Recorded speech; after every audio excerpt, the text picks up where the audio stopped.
Bonjour à toutes, bonjour à tous. Bienvenue à cette séance de révision de la valorisation des stocks qui rentre dans le cadre de la gestion des stocks, une activité indispensable dans toute entreprise. Toutes les entreprises doivent s'intéresser à la gestion de leurs stocks en calculant leur valeur en temps réel. Alors pour la valorisation des stocks, on fait appel, comme j'ai dit, à 4 méthodes différentes. Je ne vais pas les définir d'une manière détaillée, mais je vous donne juste les grandes lignes avant d'attaquer notre première méthode. Alors, il y a 4 méthodes de valorisation des stocks. La première méthode, c'est la valorisation selon la méthode du coût unitaire moyen pondéré en fin de période. On l'appelle aussi CUMP périodique. C'est ce que nous allons faire dans cette séance.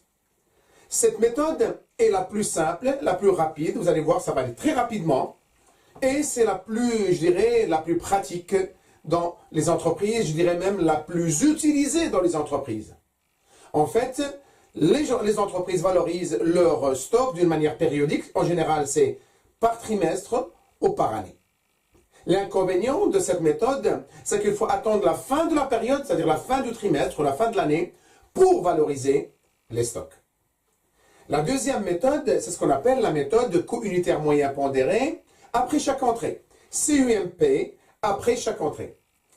Après, nous avons la troisième méthode qu'on appelle la méthode FIFO, OPEPS, First In, First Out, première entrée, première sortie.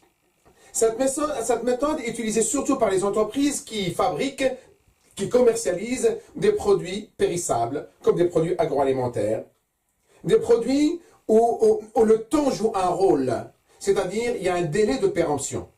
Et la quatrième méthode, d'ailleurs elle est assez rare, mais elle est même interdite en France depuis 1982, donc il s'agit de la méthode LIFO, Last In, First Out, c'est-à-dire le dernier entrée, premier sorti. Cette méthode LIFO, elle concerne surtout les produits qui prennent de la valeur avec le temps. Mais cette méthode est interdite dans plusieurs pays, dont la France, depuis 1982. Elle est très utilisée aux États-Unis. Voilà nos 4 méthodes. Et bien aujourd'hui, nous allons nous intéresser à la première méthode la plus simple, qu'on appelle CUMP en fin de période. Et pour ça, nous allons prendre un exercice pratique. Donc, dans le descriptif de la vidéo, je vous laisse le sujet et le corrigé qui va avec.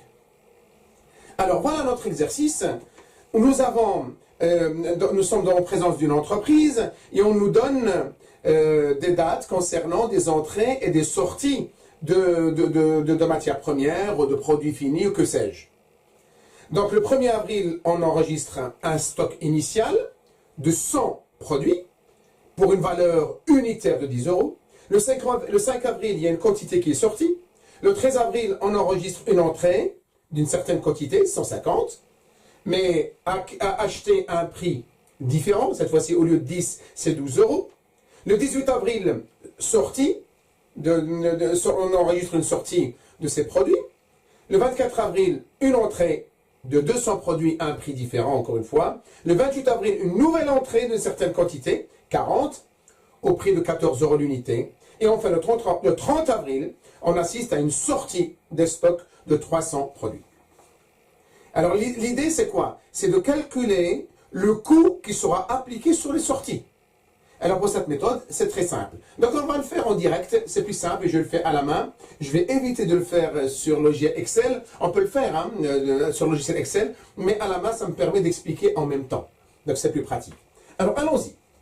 Donc je vais noter maintenant, nous avons notre tableau de valorisation des stocks. Nous avons les dates, là, nous avons les dates.